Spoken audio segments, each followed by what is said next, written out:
فقد قال اللہ تبارک و تعالی فی محکم کتابہ المجید وفرقانہ الحمید وهو أصدق الصادقين. بسم الله الرحمن الرحيم. إن الله وملائكته يصلون على النبي يا أيها الذين آمنوا صلوا عليه وسلموا تسليما.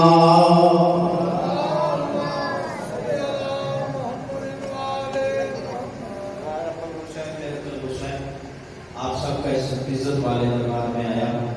میرا بادشاہ اپنی بارگاہ میں قبول اور منظور فرمائے. رب کلین سید کلین کے صدقے میں کسی عزادار کو کسی کمینے کا محتاج نہ فرمائے. مالک باریاں نے مجالس معاونی مجالس کے رزق عزت پست میں اضافہ فرما. میرا بادشاہ صدار اعظم کے بزرگ جتنے بھی مطلوبین ہیں مالک ان کے درجات بلند فرما. دعا کی قبولیت کے لیے سہارا درود کریں مل کر بلند آواز سے سلام.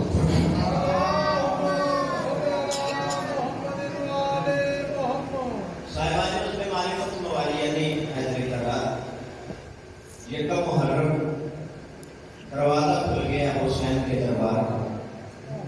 دعائیں دل میں رکھنا. یہ بڑا کریم شہنشاہ ہے. یہ کسی کو بھی خالی ہاتھ واپس نہیں بھیجتا. یہ وہ کریم ہے کہ رسول کے دربار سے جب ایک بندہ آنکھوں میں آنسو لیے پلٹا تو حسین بادشاہ نے اسے روک کے کہا ہمارے دربار سے آنکھوں میں آنسو لیے جا رہا ہے, ہماری عطا پہ شک ہے. اللہ اکبر. آپ کے کہا گیا تھا آپ کے نانا سے بیٹا مانگ لیا تھا. میں کہوں گا راہب بیٹا دینا کون سا مشکل کام ہے. بیٹا تو یہ بغیر شوہر کے مریم کو اس طرح سادہ کر دیتے. اللہ آپ کی سلام بغیر شوہر کے مریم کو اس طرح سادہ کر دیتے. حسین بادشاہ نے کہا راہب مانا کیسے تھا. کہنے لگا کہ آپ کے نانا سے میں نے ایک لمحہ بھی ضائع نہیں کیا, ادھر ادھر کی بات نہیں کی. ایک سجدہ ذکر شروع ہو گیا. دعائیں دلوں میں رکھنا. دعائیں کلمات کہتے رہتا ہوں. حسین کریم کتنا ہے. میرے محترم صاحب انشاءاللہ کل سے پورے ایک موضوع کا آغاز ہوگا تاکہ اہل بیت کیا ہے وہ ہم کل سے انشاءاللہ پڑھیں گے. لیکن آج توحیدی مجلس ہے اور آپ بھی وعدہ وفا کریں کل سے وقت پہ آپ تشریف لے آئیں تاکہ میں زیادہ دیر آپ سے کچھ باتیں کر سکوں. سید کی محنت 10 سال بھر کی. میرے محترم صاحب حسین بادشاہ سے نے راہب سے کہا مانگا کیسے تھا. کہنے لگا کہ آپ کے نانا سے پوچھا میری قسمت میں بیٹا لکھا ہے کہ نہیں لکھا. حسین اس کی طرف دیکھ کے کہتے ہیں تیری معرفت ہی پست ہے. تو ہمارے دربار میں لکھا مانگنے آ گیا. یہاں پہ لکھا نہیں مانگا جاتا, جو مانگا جاتا ہے وہ لکھ دیا جاتا ہے. راہب بیٹا چاہیے. ہاں مولا. حسین بادشاہ لے کر آئے نانا کے دربار میں. دیکھنا حسین کریم کتنا بڑا ہے. نانا کے دربار میں لے کے آئے. نانا یہ راہب کہتا مجھے بیٹا چاہیے. حسین بادشاہ کہتے ہیں اس نے نبی فرماتے ہیں اس نے پوچھا تھا میری تقدیر میں لکھا ہے کہ نہیں لکھا. اس کی تقدیر میں نہیں لکھا. ایک مرتبہ حسین بادشاہ نے مسکرا کے نانا کو دیکھا.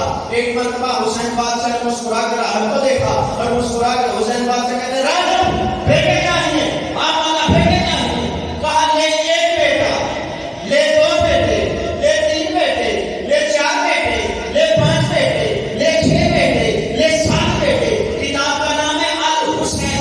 لکھنے والا محمد مہدی لکھوی. وہ لکھتے ہیں کہ ادھر حسین بادشاہ نے کہا لے 7 بیٹے. راہب حسین کے قدموں پہ اپنے ہاتھ رکھ کے کہتا ہے مولا 7 ہی بڑے ہیں. حسین کہتے ہیں آج تو میرا ہاتھ نہ روکتا. روزے قیامت ایک طرف آدم کے بچے ہوتے, ایک طرف راہب کے بچے. سلام. نعرہ تکبیر, نعرہ رسالت, یا کل ایمان, نعرہ حیدری. یا توجہ رکھو. بڑا کریم ہے حسین. دعائیں دلوں میں رکھو. حسین بادشاہ وہ کریم ہے. میرے محترم سامعین وہ فطرت سب کو یاد ہے. کرم دیکھنا حسین کا. اللہ نے اس کے پر جلائے اور اسے آسمان پہ کونے میں پھینک دیا. اب فطرت پڑا ہوا ہے, اس کی کوئی بھی نہیں سنتا کہ وقت گزرتے گزرتے گزرتے گزرتے گزر گیا. میرے محترم سامعین توجہ میری جان رہے یا باتیں بھی رہیے گا, توجہ بھی رکھیے گا. میرے محترم سامعین حسین بادشاہ جاگے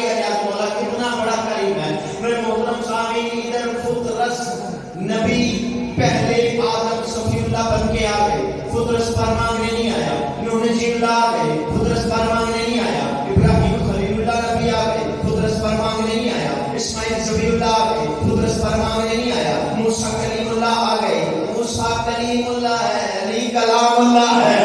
اللہ اکبر, بیدار ہوئیے گا. میرے محترم سامنے موسیٰ کلیم اللہ آ گئے, فطرت پر مانگنے نہیں آیا. یہاں تک کہ محمد مصطفیٰ حبیب اللہ آ گئے, فطرت پر مانگنے نہیں آیا. 13 رجب کو علی مرتضیٰ آ گئے, فطرت پر مانگنے نہیں آیا. ادھر 15 رمضان کو خدا کا حسن حسن آ گیا. اللہ اکبر, خدا کا حسن حسن آ گیا, فطرت پر مانگنے نہیں آیا. ادھر میرے محترم سامنے شعبان کو قریب کربلا حسین بادشاہ اس دنیا میں تشریف لائے. ادھر جبرائیل کی قیادت میں سارے فرشتے اپنے اپنے قبیلوں کے قبیلے لے کر جب فطرت کے قریب سے گزرے, یہ کہتا کہاں جانے کا ارادہ ہے؟ سارے کے سارے چل دیے ہو. اس نے کہا تمہیں پتا نہیں زمین پہ قریب کربلا حسین بادشاہ آ گیا. یہ کہتا مجھے بھی لے جاؤ, میرا مقدر آ گیا. مجھے بھی لے جاؤ, میرا نصیب آ گیا. مجھے بھی لے جاؤ, میری شفاعت آ گئی. مجھے بھی لے جاؤ, میری نجات آ گئی. میرے محترم سامنے انہوں نے فطرت کو اٹھایا, اٹھا کے لا کے حسین کے جھولے کے قریب رکھ دیا. شاداب کے بندہ کہتا نا یہ جھولے سے بیٹا مانگے ہیں. بھائی آج سے کئی سو سال پہلے نبی نے فطرت کو حسین کے جھولے سے بس کر دے. آج کے ابو جہل کو توجہ میرا کرے, آج کے ابو جہل کو بتایا ان کے جھولے سے مانگنا بدعت نہیں, عبادت ہے. اللہ اکبر, بولنے لگا فطرت بالکل جھولے کے قریب رکھا. نبی نے کہا پر چاہیے, ہاں مولا پر چاہیے. کہا اٹھاؤ, جھولے سے لگاؤ. جیسے جھولے سے لگایا فطرت کو اس سے بھی زیادہ حسین پر مل گئے. توجہ ہے میرے محترم. لہذا حسین بہت بڑا کریم. حسین کی مجلس میں سنی شیعہ بن کے نہ آنا, حسینی بن کے آنا. پہلا دن ہے, چند منٹ صرف پیغام دینا چاہوں گا. کوشش کرنا میرے مسلمان بھائیوں, قطعاً یہ نہ سوچنا کہ مجلس حسین کی ہے, مجلس شیعوں کی ہے تو ہم جائیں گے نہیں, یہ مجلس شیعوں کی ہے نا. یہ تذکرہ حسین بن علی کا ہے, اور یہ مجلس کے 10 دن تمہیں تمہارا عقیدہ بتانے کے لیے بہت اچھا موقع ہے کہ تمہارا عقیدہ کیا ہے. اور ہم 10 دن انشاءاللہ شاہ صاحب بتائیں گے. جو عاشق رسول ہے نا اسے سمجھائیں گے کہ رسول کا سچا عاشق ہونے کے لیے حسینی ہونا ضروری ہوتا ہے. اللہ رسول کا سچا عاشق وہ ہے جو حسینی ہے. اور میرے محترم سامعین, پہلا دن ہے, میں پھر پیغام دینا چاہوں گا. کوشش کرنا جو نبی سے محبت کا دعویٰ کرتا ہے وہ حسین کی مجلس کی مخالفت نہ کرتا, ذکر حسین کی مخالفت نہ کرتا. جب بھی جہاں بھی ذکر حسین ہو بلا تفریق و مذہب اس ذکر میں شرکت کرنا, مخالفت نہ کرنا. کیوں؟ اگر وہ میرا سنی بھائی بیٹھا تو پیغام لے کے جانا, کیونکہ وہ اس لیے کہ نانا رسول وہ تھا جس نے دین پہنچایا تھا, نواسا حسین وہ ہے جس نے دین بچایا. لہذا کوشش کرو حسین کی بدل, حسین کی وجہ سنی شیعہ بن کے. خدا کی قسم 61 ہجری 10 محرم حسین بادشاہ کو شہید کرنے والے سنی شیعہ نے مسلمان تھے. آج پتہ کیسے چلے 1400 سال کے بعد کہ حسین کو شہید کرنے والے یزیدی مسلمان کون سے ہیں, حسینی مسلمان کون سے ہیں؟ تو یہ قرآن مجید میں واقعہ موجود ہے, وقت گزارنے کے لیے نہیں, تمہاری اور میری سمجھ کے لیے ہے. جب ایک نبی تھا حضرت ابراہیم, اسے آگ میں پھینکا جا رہا تھا. بھائی جب ابراہیم کو آگ کی طرف لے کے جانے لگے, ایک پرندہ تھا ابابیل, اس نے اپنی چونچ میں ایک قطرہ پانی کا لیا, وہ اس آگ کی جانب بڑھا. جیسے وہ اس آگ کی طرف جانے لگا, باقی پرندوں نے رستہ روک کے کہا تجھے اپنی حیثیت بھول گئی, اوقات بھول گئی, کہ تو چھوٹا سا پرندہ ہے, وہ میلوں میں لگی ہوئی آگ ہے, تیرے ایک قطرے سے بجھ جائے گی. پرندے نے جواب دے کے فیصلہ کر دیا.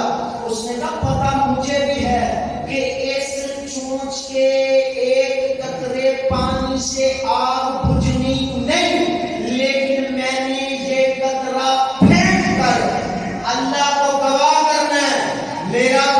ابراہیم سے ہے، نمرود سے نہیں ہے۔ تم بھی مجلس حسین میں آ کے حسین زندہ باد کہہ دے، یزید مردہ باد کہہ دے، اللہ کو گواہ کرو تم حسینی اور یزیدی نہیں۔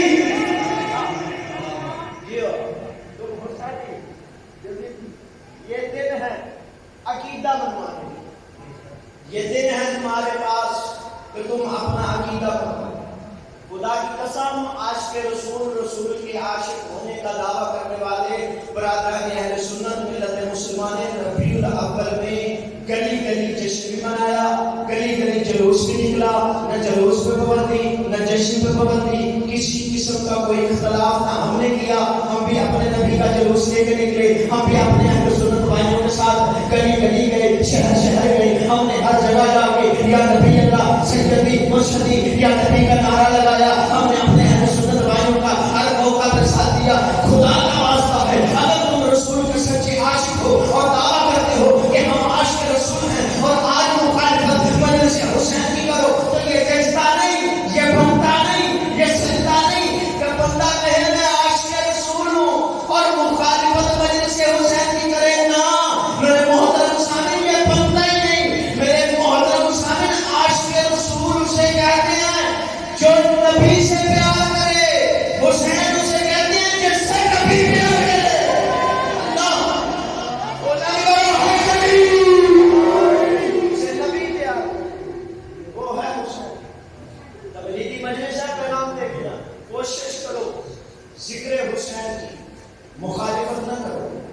اگر ظاہر دیکھا جائے تو حسین نبی کے نواسے نظر آتے ہیں۔ حسین دین اسلام کی وہ اہم شخصیت ہے جسے عام نہ سمجھیں۔ خدا کی قسم، اگر دین اسلام سے صرف حسین نکال دو تو یزیدیت کے سوا کچھ نہیں بچتا۔ جملہ میرا نہیں، تاریخ اٹھا کے دیکھ لو۔ ادھر جب 10 محرم تک ہور کے پاس نماز تھی، حسین نہیں تھا۔ حج تھا، حسین نہیں تھا۔ روزہ تھا، حسین نہیں تھا۔ شریعت کے سارے مسائل تھے، صرف حسین نہیں تھا، صرف حسین نہیں تھا۔ اس صرف کا اندازہ لگانا کہ صرف حسین کتنا اہم ہے۔ ان کے پاس نمازیں تھی، حسین نہیں تھا۔ ان کے پاس زکاتیں تھی، حسین نہیں تھا۔ ان کے پاس اذانیں تھی، حسین نہیں تھا۔ ان کے پاس وضو تھا، حسین نہیں تھا۔ ان کے پاس حج تھا، صرف حسین نہیں تھا۔ اور 10 محرم کو کربلا کے میدان میں اپنے خون سے یہ اصول لکھا قیامت تک کے لیے کہ اگر مذہب اسلام سے صرف حسین نکال دو نا تو یزید کے سوا بچتا ہی کچھ نہیں۔ اگر صرف حسین نکال سوائے یزیدیت بچتے ہی۔ حسین عام شخصیت نہیں۔ میرے محترم سامعین، اگر ظاہر دیکھا جائے ظاہری طور پر تو حسین آپ کو نبی کے نواسے نظر آئے گی۔ حسین آپ کو جناب سیدہ کے لخت جگر نظر آئے گی۔ حسین آپ کو علی کے نور نظر نظر آئے گی۔ لیکن اگر باطنی نگاہ سے دیکھو، خواجہ اجمیر کی نگاہ سے دیکھو تو وہ کہتا ہے دین اصل حسین۔ اللہ اکبر، دین اصل حسین۔ خواجہ نے کہا کہ دین حسین ہے۔ اللہ دین حسین ہے، نہ بھولا نہ بٹکا۔ 10 دن سے گفتگو ہونی ہے، اپنے ذہن میں ذہن سے جوڑنا۔ میرے محترم سامعین، دین حسین ہے۔ خواجہ نے کہا دین حسین ہے، نہ بھولا نہ بٹکا نہ اٹکا۔ مجھے لطف بڑا آ رہا ہے۔ دین سر سے پاؤں تک دین حسین ہے۔ جملہ میرے اندر ہے، اگر یہ چاہے کہ آدمی آپ ختم کریں تو میں بات مکمل کروں۔ میرے محترم سامعین، دین حسین ہے۔ دین نہ بھولا نہ بٹکا نہ اٹکا، دین حسین ہے۔ جو حسین سے دور ہو جائے نا، اسے یہ نہ کہنا یہ بے حسین ہو گیا، بس سمجھ جانا وہ بے دین ہو گیا۔ جو حسین سے دور ہو وہ بے حسین، وہ بے دین ہے۔ اور میرے محترم سامعین، حسین وہ قریب، حسین وہ عظیم شہر، حسین وہ عظیم بادشاہ ہے۔ خدا کی قسم، جس کی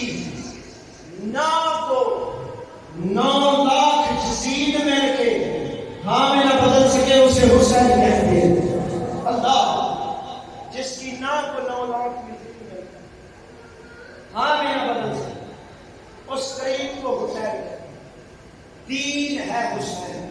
اب دین کے دو بنیادی اصول ہیں جن پہ عمارت دین کھڑی ہے. ایک کا نام عقیدہ ہے، ایک کا نام عمل ہے. جاگے گا نیازم. نجات اس کو ہے جس کا عقیدہ بھی ٹھیک ہوگا، جس کا عمل بھی ٹھیک ہوگا. جس کا عقیدہ ٹھیک نہیں اس کو نجات نہیں، جس کا عمل ٹھیک نہیں اس کو نجات نہیں. اور میرے محترم سامعین، عقیدہ دین اسلام کا بنیادی رکن ہے، عمل دین اسلام کا بنیادی رکن ہے.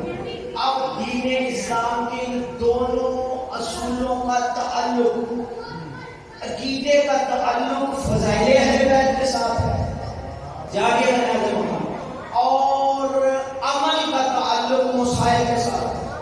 یعنی عقیدہ، جس کا عقیدہ ٹھیک ہوگا وہ فضائل جانتا ہوگا، جس کا عمل ٹھیک ہوگا وہ مسائل جانتا ہوگا. 2 منٹ مجھے تمہید کر دیجیے گا میرے محترم سامعین. ہر شیعہ گھر میں تقریباً ایک مسائل کی کتاب ہوتی ہے جسے تحفۃ العوام کہتے ہیں. اس میں معجزات نہیں ہوتے، حقائق نہیں ہوتے، آیتیں نہیں ہوتی. اس میں فقہ کے مسائل ہوتے ہیں تاکہ جو فقہ کے مسائل کو جانے گا اس کا عمل پختہ ہوگا، اس کا عمل صالح ہوگا. اب یہ شریعت کے مسائل ہمیں کس نے بتائے؟ 2 منٹ میں یہ شریعت کے مسائل ہمیں نبی نے بتائے. اب میرے محترم سامنے، جس منبر سے نبی نے دین کے مسائل بتائے ہیں نا، مسائل، اسی منبر سے نبی نے علی کے فضائل بتائے. اللہ ہو بندہ کہتا ہے نا کہ فضائل کہاں سے لے آتے ہیں. اور آج کل شاہ صاحب، آج کل پیشینوں میں بھی بات ہے کہ آپ منبر پہ نماز بتایا کریں، مسئلہ بتایا کریں، غسل بتایا کریں. منبر پہ اگر نبی نے غسل بتایا تو ہم غسل بتائیں گے. اگر منبر پہ علی کے فضائل پڑھے ہیں تو پھر علی کے فضائل پڑھیں گے. توحید ختم ہو گئی، مجلس شروع ہو گئی. میرے محترم سامنے، جس نبی نے مسائل بتائے اسی نبی نے فضائل بتائے. جس منبر پہ بیٹھ کے نبی نے مسائل بتائے اسی منبر پہ بیٹھ کے نبی نے فضائل بتائے. جس نبی نے بتایا نماز کا یہ مسئلہ، روزے کا یہ مسئلہ، زکات کا یہ مسئلہ، حج کا یہ مسئلہ، اسی نبی نے بتایا. علی کا یہ مرتبہ، حسن کا ملاد ہو جائے، حسن کا یہ مرتبہ، حسین کا یہ مرتبہ، زہرا کا یہ مرتبہ، حسن کا یہ مرتبہ. جس نبی نے شریعت کے مسائل بتائے اسی نبی نے اہل بیت کے فضائل بتائے. اور بندے کہتے ہیں کہ آپ فضائل پڑھتے رہتے ہو، آپ کوئی مسئلہ بھی بتایا کرو. قبلہ یہ مسجد میں مولوی کس لیے رکھا ہے؟ اللہ کو بنانا نا. اگر کوئی دین کا مسئلہ پوچھنا چاہیے، قرآن کی آیت ہے فاسألوا اہل ذکر. اگر تم نہیں جانتے تو جاننے والوں سے پوچھ لو. قبلہ شریعت کے مسائل مسجد سے قوم صاحب کا حق بنتا ہے کہ وہ ہر جوان کو بتائے، وہ ہر بچے کو، جس کو مسئلے کا نہیں پتا اسے بتائے. منبر پہ ذکر حسین کا ہوگا. اگر 10 دن مجلس حسین ہوتی ہے تو تمہیں کس چیز کی تکلیف ہے؟ 10 دن حسین کا ذکر نہ ہو، شریعت کی پاکی پلیتی بتائی جائے نا. میرے محترم سامعین، میں ایک نہیں اس بات پہ 2 دلیلیں دیتا ہوں. پہلی اہل سنت کی کتاب سے کہ نبی نے کیا کیا منبر پہ. نبی نے منبر پہ حسین پڑھا تو پھر حسین پڑھا جائے. اگر نبی نے منبر پہ بیٹھ کے مسئلے بیان کیے تو پھر مسئلے بیان کیے جائیں. اب میرے محترم سامعین، رسول بیٹھے مسجد نبوی منبر پہ، کیا کیا گیا کہ اتنے میں ایک دروازہ کھلا مسجد میں. کیا کیا گیا کہ میں جملہ ہی بدل دیتا ہوں، آپ کی توجہ یقیناً منبر کی بات کروں. وہ دروازہ کھلا مسجد میں جس کو زیب دیتا ہے کہ وہ اللہ کے گھر میں کھولے. آئے آئے وہ دروازہ کھلا جو کھلتا ہی اللہ کے گھر میں تھا. علی داخل ہوئے. اب نبی بیان کر رہے تھے شریعت کے مسائل. جیسے ہی نظر آئے علی تو نبی نے علی کو دیکھا، علی نے نبی کو دیکھا. جاگے گلے آدم اور کنجوسی میں نے اب تک نہیں کی، ادھر ادھر کی فضول بات میں نے نہیں کی. پہلا دن ہے تو میری مجلس ہے، کل سے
باپ کی ماں ہے. پھر حسن کو دیکھا, یا حسن انتا امام, انتا بھائی کیا یہ بلند چلا.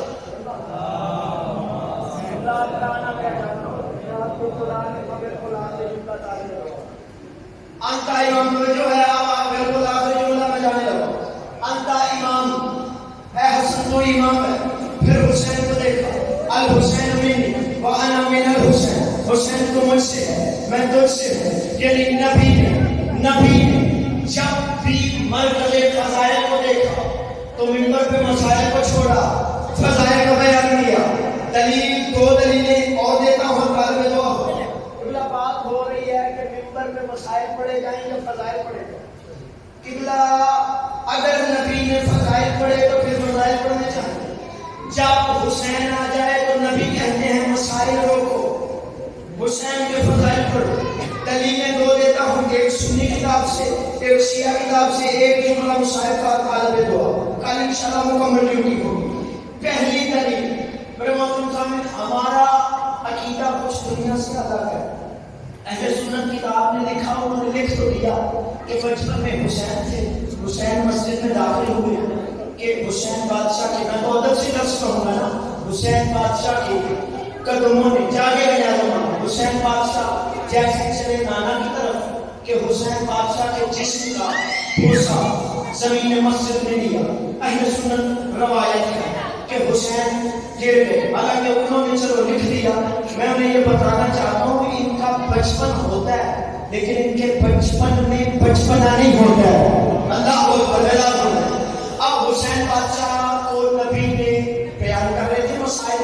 نبی نے جیسے حسین بادشاہ کو دیکھا, حسین بادشاہ کو دیکھ کر نبی نے مسائل کو روکا. مجمع جمیل شفاقی نہیں سی, مجمع مسجد نبوی میں اصحاب کا تھا.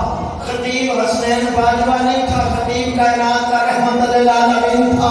اور میرے محترم سامعین, نبی نے مجمع کے سامنے شریعت کے مسائل کو روکا. نبی نے آ کے حسین کو اٹھایا, جاگے جانے والا. نبی نے حسین کو اٹھا کے سینے سے لگا کے صحابہ کو دیکھ کے کہا کہ ھذا حسین فارغ, یہ حسین ہے, اسے پہچان لو. نبی نے حسین کو اٹھا کے سینے سے لگا کے قیامت تک کے لیے آنے والے ہر منبر پہ خطیب کو یہ بتایا کہ جب حسین آ گئے پھر مسائل روک, حسین کے فضائل بیان کر. دوسری دلیلوں میں کہوں, اس سے زیادہ جلدی ہو نہیں سکتی. نبی شریعت کی سب سے بڑی اہم, شریعت کا سب سے بڑا مسئلہ نماز ہے, اور نبی پڑھا رہے تھے نماز. جو بندہ قبلہ یہ کہتا مولوی ہے بڑی کاوڑ ہے جی, مسائل نہیں پڑھتے, غسل نہیں بتاتے, وضو نہیں بتاتے, مسجد کے مولوی سے پوچھو, ہمیں حسین پڑھنے دو. میرے محترم صاحب, جس کا دل بولے, عقیدہ بولے, وہ میرے ساتھ ضرور بولے. نبی پڑھا رہے تھے نماز, اور نماز پڑھا رہے تھے کائنات کے سردار نبی, پڑھ رہے تھے نبی کے صحابہ. نبی نماز کے بڑے اہم رکن سجدے میں گئے, نبی سجدے میں گئے. شریعت کے مسائل اور فضائل جملہ نہیں رکھنا. نبی سجدے میں گئے کہ نبی کی پشت پہ حسین آ گئے, نبی کی پشت پہ. یا سیدہ میری مدد کرنا, جیسے میرا دل ویسے ان کا دل بولے کہ میرے جملہ سمجھ آئے. نبی نماز پڑھا رہے تھے, نبی سجدے میں گئے, حسین پشت پہ سوار ہو گئے. ادھر حسین کا سوار ہونا تھا, آواز قدرت آئی, میرے نبی شریعت کے مسائل روک, حسین کے فضائل بتا. اپنا سجدہ لمبا کر, نبی نے سجدہ لمبا کیا. چکی شفا کی والا آخری جملہ حسین باجوہ جانے لگا. نبی نے سجدہ لمبا کیا, نبی نے ایک مرتبہ پڑھا سبحان ربی الاعلیٰ وبحمدہ. نبی نے پھر پڑھا سبحان ربی الاعلیٰ وبحمدہ. نبی نے پھر پڑھا سبحان ربی الاعلیٰ وبحمدہ. جب نبی 3 مرتبہ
رسول پہ حسین سوار ہے.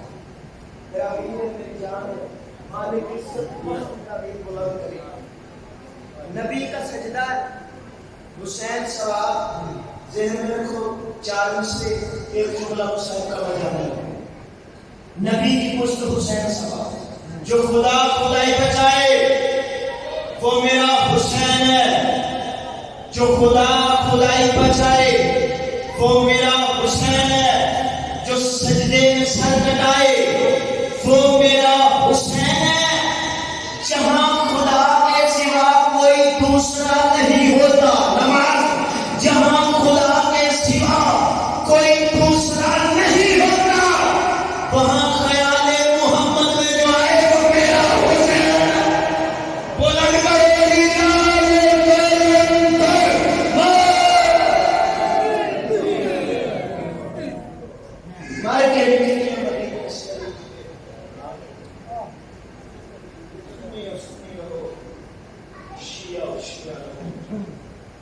خدا کا واسطہ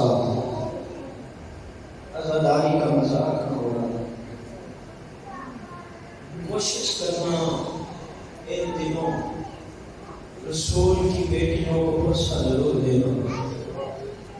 ذاکری کا بڑا جملہ ہے کہ اتنا کسی نبی کے بیٹوں کو نہیں مارا گیا جتنا کہ نبی کی بیٹیوں کو مارا گیا. یہ صرف جملہ نہیں. پتہ نہیں کیوں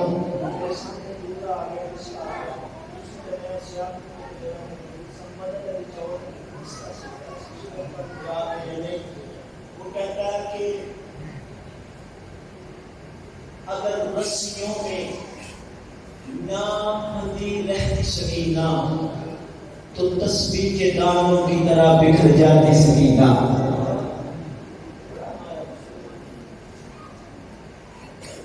جتنا حسین کا سر زخمی تھا اتنا سکینہ کا چہرہ زخمی تھا. پوچھ سکتے ہو اس میں حسین کے تو زخموں میں زخم تھے. او قریب کربلا کو تو علی اکبر کا زخم تھا. قریب کربلا کو تو علی اصغر کا زخم تھا. تیروں میں تیر تھے نیزوں میں نیزے تھے. پھر تو کیسے کہہ رہے جتنے حسین کو تیر لگے اتنے سکینہ کو تماچے لگے. عزادارو ان بے غیرتوں نے حسین کو صرف کربلا میں مارا ہے. سکینہ کو